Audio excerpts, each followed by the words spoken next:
Hey guys, as you already said, I'm Zack Fasel. I may talk a little fast, so if I get way too fast, slow me down. So I'm a pen tester by day, DJ and photographer by night. You can find me on Twitter at zfasel. People always ask me, what are your credentials? And well, there they are. I think it's bullshit when people list a shit ton of certs, but that's just me. So yeah, judge me based on the quality of this talk, not based on a list of certs. So, quick shameless plugs. We have a little competition going on right now.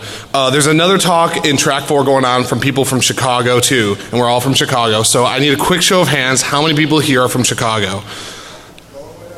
I think I lost the bet. Damn it. Also, poolside tonight, I'll be DJing in a battle against Keith Myers. So if you're around here tonight, come on by. ThoughtCon's a conference I run in Chicago, another hacking conference. We had about 500 people last year. We're looking to grow a little bit this year. More info at thoughtcon.org. And my local homeboys are the 312 crew. So TLDR, what does this talk about? So you don't spend the next hour here listening to me ramble. We're going to be talking about NTLM relaying. Not past the hash, but NTLM relaying. And I'll touch on the difference in a second. And really in the end, a new tool set to do cross-protocol relaying of NTLM authentication requests. As well as new methods to go ahead and get clients to automatically authenticate to us, and new targets we can relay these hashes to when we do the cross-protocol relaying. So let's talk about NTLM. We're going to do a quick refresher for those of you who don't know what NTLM is, hopefully in less than 10 minutes. Any longer, well, it'll be a talk about NTLM 101.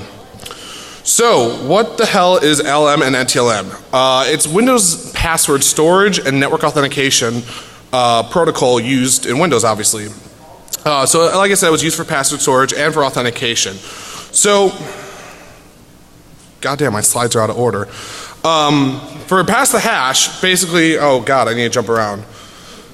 So hopefully you've seen this. These are the hashes for LM and NTLM. The LM is split into two 7-character chunks, all capitalized. So we all know LM's bad, LM's weak. I'm not going to spend hours talking about why LM is bad. You all know it by now, hopefully. If not, Google. And an NTLM hash obviously is case sensitive, unlimited length. It's not 7-character chunks. A little stronger, but still has its problems. So there's a few problems against it already. With LM and NTLM network hashes, there's a weakness we know as pass the hash. This talk isn't about pass the hash. Oh wait, this is really out. Sorry, I'm sorry guys. I just did these like 5 minutes ago. Haha. So LM sucks. We've been over this. So what the hell is NTLM auth? Not just the password hashes, but the authentication going across the network. It's used for remote authentication requests against varying services, and we'll touch on those services in a minute. And it comes in a bunch of different flavors, and we can all get confused when we start talking about NTLM versus NTLM auth, V1, V2, NTLM2. It gets really confusing whether there's signing or no signing, so we'll kind of go over that real quick. So when we do NTLM authentication, there's 3 messages that are sent. The type 1, type 2, and type 3. Type 1 message is the client goes to the server and says, I'd like to authenticate, and here's what I support. So as you can see, this is just a Wireshark capture, chunked out a little bit, and it puts in there what the supported flags are as to how we can communicate for authentication, as well as the workstation's name and the domain it belongs to. The server then responds with a type 2 message. Now if you notice in the type 1 message, we don't know who this user is yet. They just ask to connect and want to know what's supported. So when the server responds, it uses the NTLM challenge, which is a server response challenge. This changes every time. And here in the screenshot, you'll see the static challenge that's used mostly for rainbow tables. So server responds with a type 2 message saying, all right, here's what I support, here's my domain name, here's my host name, and here's its challenge. Use this challenge to salt your password hash with, so it's unique every time and you can't replay it back over and over and over in the same request. So then the client authenticates with a type 3 message. The type 3 message is basically the server challenge hashed with the password hash for the NTLM hash, along with the username, workstation name, and domain it belongs to, session key if it's using session signing, and other flags to state what the session is going to be supported for the authentication. So that's NTLM version 1. NTLM version 2 is pretty much the same, except it adds additional parameters into the password response, as well as a client challenge. So we couldn't, as a prevention against rainbow tables, the client uses randomness to break the rainbow tables. So we went over that. So this is all great and dandy, but we've got one more thing we need to talk about, which is Windows integrated authentication. So Windows integrated authentication is what's used in Windows in order to make sure that you don't have to keep logging in over and over with your password to connect to various services. So if you think of every time you're on a domain, you connect to a network share or an internal web server, it doesn't ask you for your password over and over. It just queries the API and gets the information back from it as to what I should use to authenticate. So for HTTP, it obviously protects against that using trusted security zones. Has to be within the trusted sites or an internal site, which is checked by only having a one-word name, not a full domain name. Now, the interesting thing about this, though, with a one-word domain name, and again, this has all been covered before, I'm just doing a quick refresher, is that the one-word domain name does a search. It first looks for the DNS name from a DNS server, then tries it with the host or the DNS host name and works its way back. So if your domain is domainserver.domain.net, it checks, word.domainserver.domain.net, word.domain.net, and then does an NBNS, which is a broadcast request for that domain name lookup. And basically asks the network, hey, I'm looking for http://name, do you know who name is, and broadcasts across the local network. It's known as NBNS. As well as SMB everywhere, as I was saying. There's no restrictions where it automatically authenticates with SMB, it just automatically authenticates. And so we can see there's some problems with this if we're able to take and relay this. So there's some known issues, like I said already about this, the pass the hash stuff. Pass the hash uses the NTLM hash. As we look at the protocols for NTLM, the NTLM hash is used, not the original password. So all we need is the NTLM hash. Now we can access the NTLM hash using various tools in Windows to gain access to the local system password store as well as memory and access these password hashes from there. This is all covered in various other talks, but just a quick refresher to kind of show the differences. But the thing with this is it requires local admin access typically on the system. With this, when it gets to local admin, you need to have existing access, obviously. You're not starting as a guest in order to access the local memory store or the local password store. So what is NTLM relaying? Well, how is it different from pass the hash? And everyone was asking me this over and over and over. Oh, you're talking about pass the hash? No, we're talking about NTLM relaying. So NTLM relaying requires no existing access on the network or on the system. Basically, you get network connectivity either internally or externally, and you start as a guest. No credentials, no access to no systems. And it basically relays those authentication requests. Now if we step back to where we talked about the type 1, type 2, type 3 message, there's no kind of verification that the host calling or the destination host is the one you meant to talk to, and the host just kind of authenticates to it. So what we do then is we set up a rogue server to take these authentication requests in and relay them to another target server. So this has been around for a while, the NTLM relaying. It's nothing new. All of you are probably like, okay, we've heard about this, this is great. Why are you different? So let's tell a little story. So back in '96 was when it first kind of came out in this paper called Weakness in CIFS Authentication by Dominique. That's kind of where they first talked about NTLM relaying as a possibility. In 2001 it really got traction with DILDOG, actually it was in 2000 was DILDOG's Telnet NTLM replay and SerDisic's SMB relay, in which it did relaying back to NTLM or Telnet, relaying the authentication back, and you used a weakness in IE where you could say telnet : the IP and it automatically authenticate. And then SMB relay took advantage of bouncing SMB requests to other hosts as well as back to itself. It finally took until 2008 that Windows patched the weakness where you could bounce a NTLM authentication request back to itself. And that was in MS-08-068.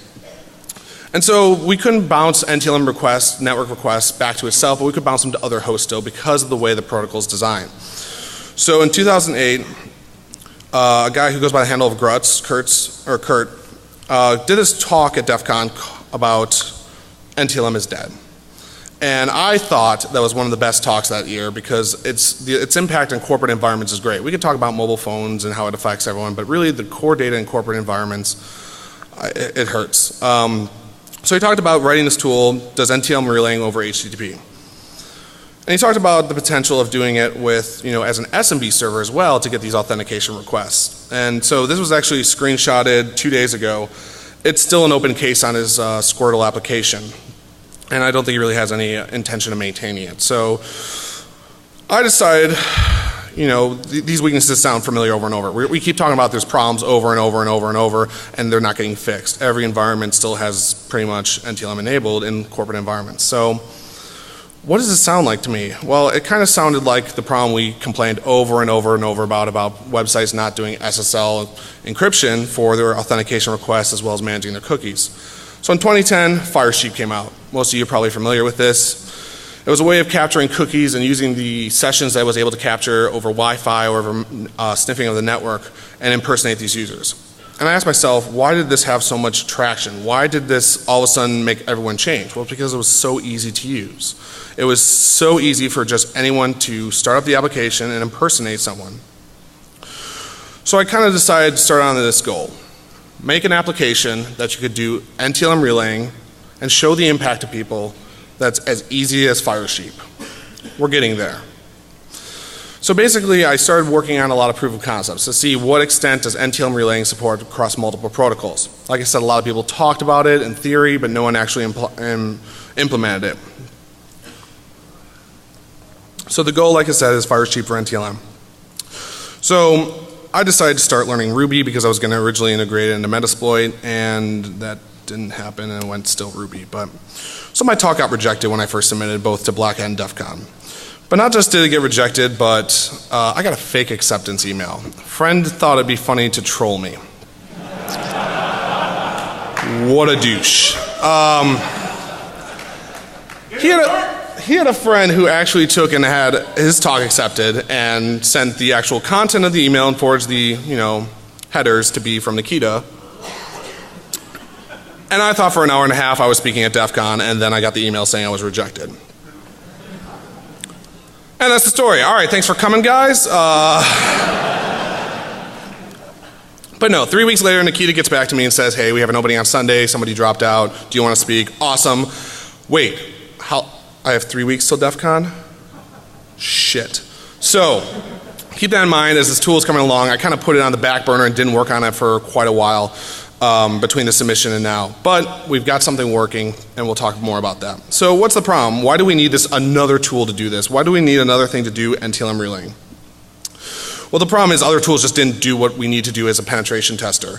They really lacked the number of different protocols you could relay these authentication requests to. You know, a lot of them were SMB to SMB, HTTP to SMB, and no one was really branching out of that HTTP and SMB world. No one was going to LDAP, MSSQL, or even testing remote desktop or other stuff or VPNs. And I thought, you know what? The other big problem is that all of them sent it to one place. And we'll talk about why in a second. But they all forwarded every single request to one destination. That's noisy as all heck. We're getting users, we're getting machine accounts, and we're just sending all the authentication to one target. And I realized the reason why is we didn't know who the users were before the type 3 message. And if you remember the type 1, type 2, type 3 message, the type 2 message is what specifies the challenge. The challenge is unique to every session. Now, I don't know who that user is until they send their type 3, the last message. So I don't know what response from what server to relay onto them.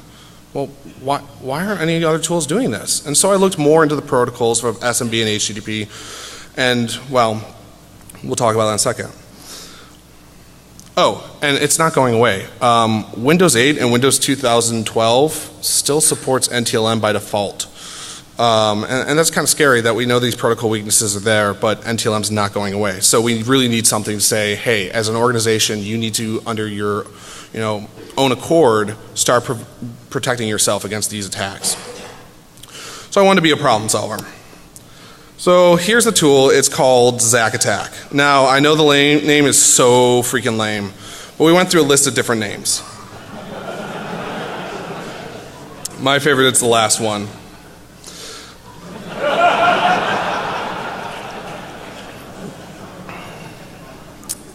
So what's in this tool? And I'm blowing through these slides fast, so hopefully I have enough to keep you guys entertained for a while. So really, in this tool, there's a few different components. And we'll talk about all these components separately and how they integrate. So first of all, there's an HTTP and SMB server. Those are the servers that basically accept the authentication requests. So as clients get targeted to connect to this rogue server. They authenticate and they keep them authenticating. We have a set of rules for automated exploitation. We have clients for these automated exploits, as well as an API that we can tie into any other application we want to do NTLM relaying. And finally, a generation of payloads to get these clients to automatically authenticate to us. So first off, these rogue servers. We want to get people and we want to get them, authenticating to us, and we'll talk about how we're going to get them in a second, but we got to have them authenticate to something, right? So the first thing is we need to keep these users authenticating. A lot of the existing tools will disconnect after the first successful authentication.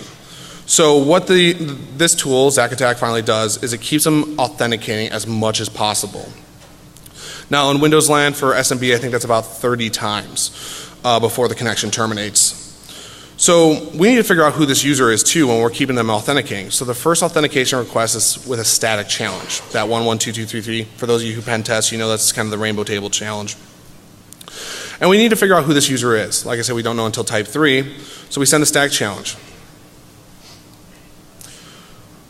So with this, I like to call this the Alzheimer's feature. It basically forgets who the user is and asks them to re-authenticate every time they connect without closing the session. And the reason we do this is because, in HTTP, WPAD, and other requests don't always support cookies, as well as identifying them over SMB using an IP and source doesn't work if you're doing it across the internet behind a NAT. So for the HTTP server, the way we coded this out was doing a 302 redirect with keep alive. Now keep alive will keep the session open so the socket's not closing. After we authenticate them, we know who they are and we know who they are for the rest of that session. For SMB it was a little more rough. I had to write a custom SMB server. Now that's not any easy task and it's a little buggy still, but it works. So after they authenticate and it does a setup and X connection, for those of you who aren't familiar with it, I'm not going to go too in depth into the SMB protocol. That would be a whole nother 2 hours. But after it gets the authentication request, it kind of forgets who they are and says, oh hey great, nice to meet you again, cool, oh I want to connect, wait who are you again? And starts the authentication request over. So we need to get these authentication requests coming to that HTTP and SMB server, right? And a lot of people have asked, how do you do man in the middle? What do you do? Well, there's a few different ways we can get people authenticating to our server to then bounce them to other stuff. So what payloads are we going to have in this tool? Well, first off, there's obviously WPAD. Now WPAD, I didn't want to write a whole nother NBNS spoofer for those of you who are familiar with it. But WPAD is the web proxy auto detect. In Windows, when you try to connect, with that little check mark, automatically find my connection settings, it sends a request out looking for the name WPAD. Checks DNS, and then checks broadcasting to the network. Now you can spoof these requests and respond to them. By default in Windows, the machine will automatically authenticate to the WPAD server over HTTP with the currently logged in user's credentials. So that's great. You got to be internal to the network typically, or spoof NDNS or spoof the DNS. Wasn't me. But what about social engineering people? Now for a while pen testers have known about using Internet Explorer and putting in image tags for a UNC network path. And then Internet Explorer would pass that back to Windows and automatically connect to that network share in an attempt to get that image or whatever it may be. It could be JavaScript, it could be an iframe, etc. Now in IE it automatically authenticates. But for a while everyone's solution was Firefox and Chrome, and you'll see kind of the recurring theme here is people have had kind of haphazard solutions for this because we didn't fully understand all the remediations for it. So what about Firefox and Chrome? We could do, oh well Firefox and Chrome are protected, and you'll see a screenshot here. This is actually Firefox's error console saying, sorry, can't load that network share, it's not in my security contacts, it's in file security contacts. So that's been the case until now. So that's one of the cool new things about this tool is that for Firefox and Chrome we found out that you can force downloads, obviously setting headers for forced download, and all of a sudden you open it from your temp folder or you open it from your desktop and you're now in the file security context. And voila, it automatically authenticates to the SMB share. And you've got them authenticating to your rogue server. But what about, if they won't click to download or open from temp? Well, could we get it so when they just view a page they automatically authenticate? You betcha. So it turns out there's these things called plugins for Firefox and Chrome. And these plugins phone back to other applications, so on and so forth. And it turns out that QuickTime is the one that I kind of came across as most often installed by users by default. There's probably dozens of other extensions, but most commonly you'll see people with iTunes with their iPhones and all, and QuickTime installed with it. So as I went through the list of different applications that QuickTime kind of popped up, I thought, well, how do I get QuickTime to connect to a rogue network server to get the users logged in or username and password? And so after a little tinkering, we found out that you can put a playlist together with a UNC network path, and they'll automatically authenticate and it'll bypass the local security context. So need to do a little more work into other plugins. But for now, really, QuickTime I think is one of the bigger impacts for that. So another way we can get people to automatically authenticate to our rogue server is over emails. Some people may already know about this, others not so much, but in Outlook, if you have an HTML email and inside of it's a network share, it'll automatically connect and authenticate. That's pretty cool. What about .docs? The whole Office suite is actually like this. Embed an image or an HTML file, open it up, it'll automatically connect to that network share.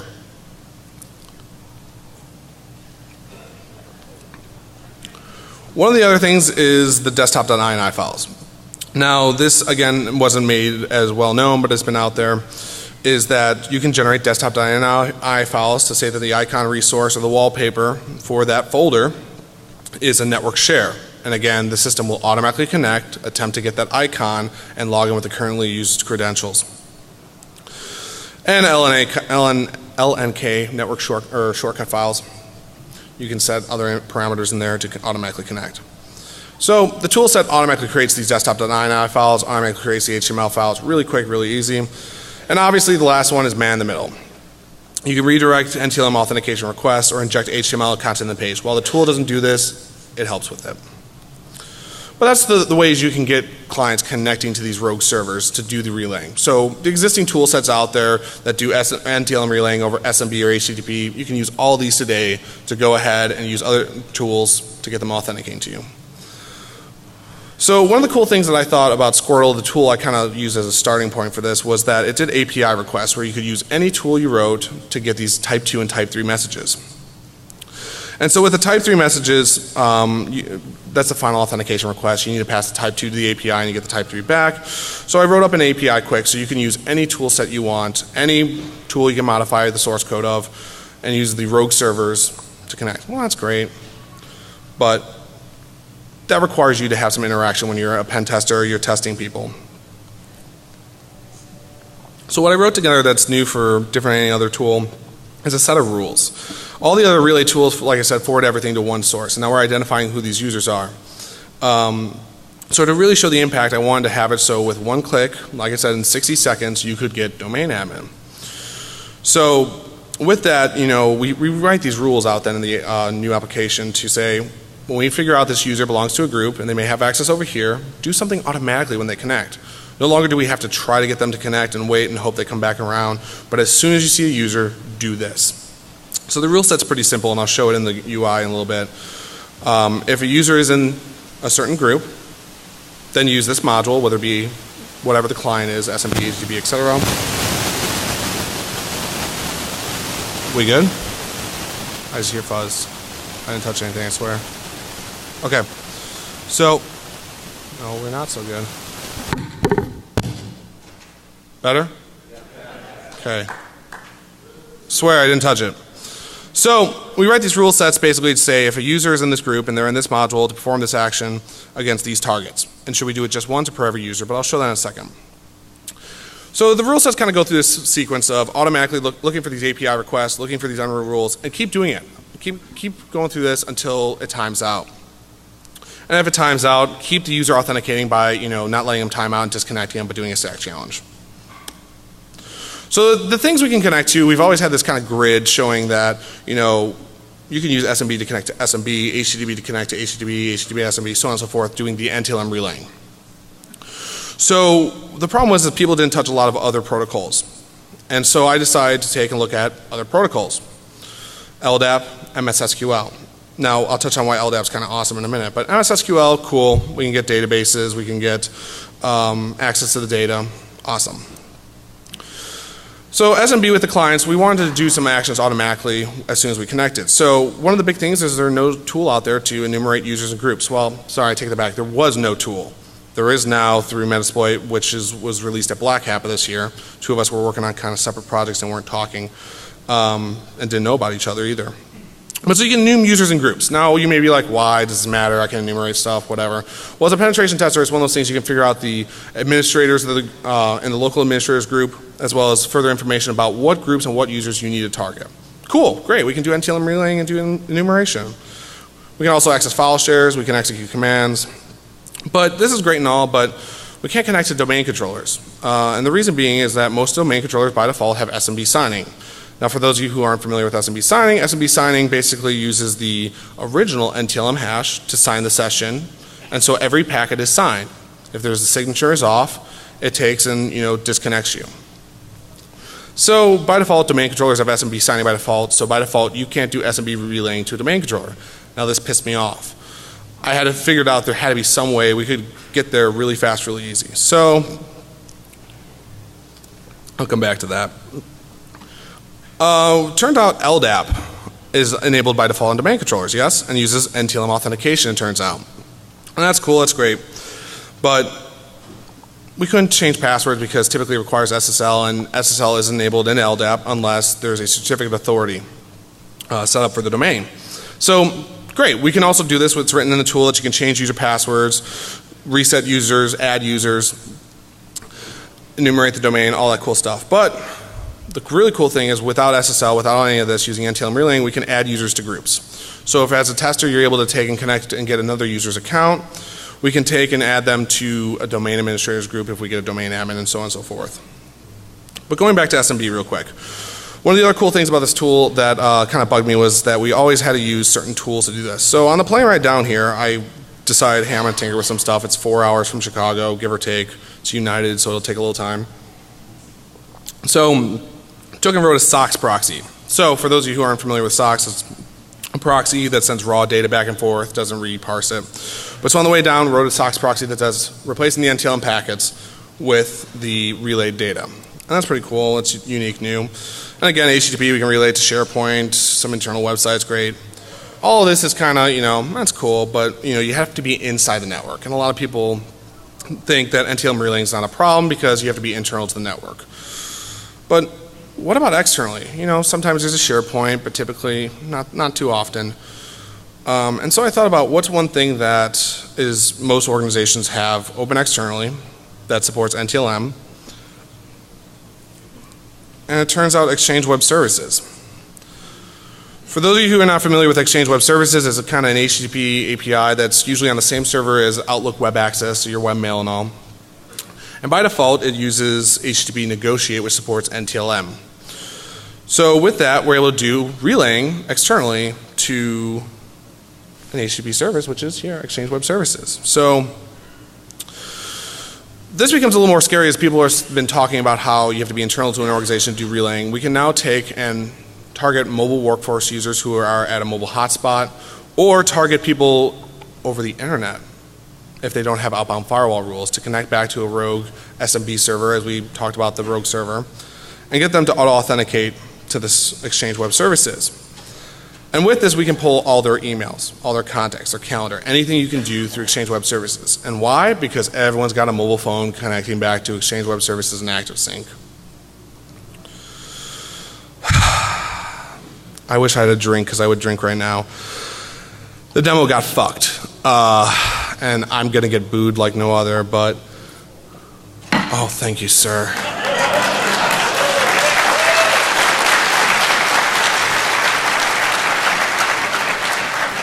You are a gentleman and a scholar. Fuck. No, honestly, I had a demo set up to do Exchange Web Service, show NTLM relaying to Exchange Web Services as well as doing other stuff. So, the problem is all my VMs got fucked. So instead I'll show just the GUI on it. That's a code, here we go. So this is the GUI to it. I'll run through this real quick so you can kind of get an idea of its functionality and how powerful it can be as you grow. So right now what's running is the rogue HTTP server, the rogue SMB server, and an HTTP management server. With this we define what users are in what groups. Yeah, cool. So it keeps track of what users connected at what time. I hope that's big enough on this. Can people read that or no? Back row? Sorta? Good. So keep track of the users that are connecting back. Now you can keep having users connect back, and it has who are the users connected back right now. Now you'll see there's some system accounts, there's some actual user accounts, and with this we can just in one click say enumerate a target over SMB, get their emails from Exchange Web Services, execute a shell to a session if they're an admin, access a file share as them, access their SharePoint, etc. Again, the VM got fucked, so we can't really show all that much. But we can then create rules, like I said. We can add users to groups. We can do this automatically through enumeration, or we can manually add them to a group and create a group called, say, Moo. Cool, great. We have now a user. Oh, crap. There it goes.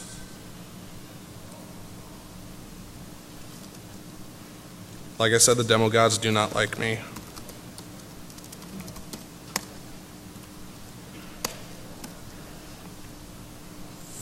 Ruby. 3, 2, 1, done. So it's very much alpha. I'm sorry guys, but I had 3 weeks to code this all out. So we can add a user to, again, to group yar. Cool. And so we've got this user in this group yar. We can also, like I said, enumerate from the domain controller all the different user groups. So then we can create these rules to automatically authenticate. So in this case I already have a rule in here. So if you see a user in group users yar, then connect over Exchange Web Services to targets and target groups. Right now there aren't any, but we can easily add one, say 10.1, 10, 250 to target group. Now as soon as it sees an authentication request from someone who's in that user group, it'll automatically connect to there and pull all the emails from folder inbox, folder drafts. We can easily add saying, here's another folder, let's pull their sent items. And voila, it adds that rule. Now what's cool about this tool is that as it does this authentication request, a lot of the tools keep having you re-authenticate. What it does is it keeps the session open when it connects to this rogue and perform this action. So instead of re-authenticating every time it tries to get the inbox, it keeps the session alive so you don't have to re-authenticate. So we have about 30 requests coming in from the system, so we can set about probably 30 rules in the first try. And then in that one connection, perform various actions. And like I said, we can repeat it for all the users and all the targets we connect, or just certain targets. Now at the same time, we can generate the payloads, like I said, generating the HTML, the desktop.ini, the doc, LNK file, zip file. The LNK file doesn't work, it just says how to do it, as well as generate the HTML email automatically. So I'm trying to make it as simple as possible, like I said, the fire sheep of NTLM relaying. And finally, it keeps track of all the user hashes like it did before in the static authentication. And so you can try to crack the passwords as well. So since the demo's fucked, that's about the best I can show right now for a demo. And I'm sorry. I'm really sorry guys. I'm so pissed that it went to shit on the plane. So how do we prevent or protect ourselves against this? Really, everyone's had varying solutions for how to protect against it. And I lost this slide. People have said use NTLM version 2. The tool supports NTLM version 2. There's nothing different about NTLM version 2 than NTLM version 1 that we can't relay. So really the thing you need to do right now if you're a sysadmin is go home and firewall outbound 445. This will prevent anyone from sending you any of these rogue payloads and getting you to automatically authenticate out of the environment. But that doesn't protect against mobile workforce, etc. So in Windows 7 there's a group policy you can set to limit who you can authenticate to you over NTLM. And everyone said the solution is Kerberos. Kerberos, Kerberos, Kerberos. It is. But the problem is telling an organization you have to switch everything to Kerberos today is not going to work. The problem is there's a lot of stuff that doesn't support Kerberos. The other thing is that if you enable Kerberos, you have to force Kerberos. You can't support NTLM at all. The same thing with signing. For those of you who don't know signing, every packet is signed then by the original password hash. So with SMB signing, LDAP signing, HTTP, extended authentication, it all has to be forced, not just supported. And that's a big misconception that people have is that I enable signing, that should be fine. You have to force it, which in turn breaks a lot of stuff. So before you go out there trying to fix NTLM relaying and NTLM issues in your organization, test, because it'll break a lot of legacy stuff. So really, there's a lot of balance you have to take when you're trying to protect yourself against it as an organization. As end users, typically you don't have to worry about this, but when you're a corporate sysadmin, the big issue is that you need to move away from NTLM. It's really something, it's going to take time, but Windows 8 and Windows 2012 still supports it and still has it enabled by default. So we need to go out there and start moving away to move to Kerberos, and hopefully this tool will be the one that kind of kicks that off. So the code will be posted on Tuesday when I get back home to this website, GitHub, all this stuff. It's all, this website URL, in case you don't want to take a photo or write it down, is on the DEF CON DVD as my slides. Check it out if you haven't looked at it yet. Otherwise, if you have any questions or want to tell me how shitty my talk is and how shitty the demo was, there's my email and you can bitch at me on Twitter. So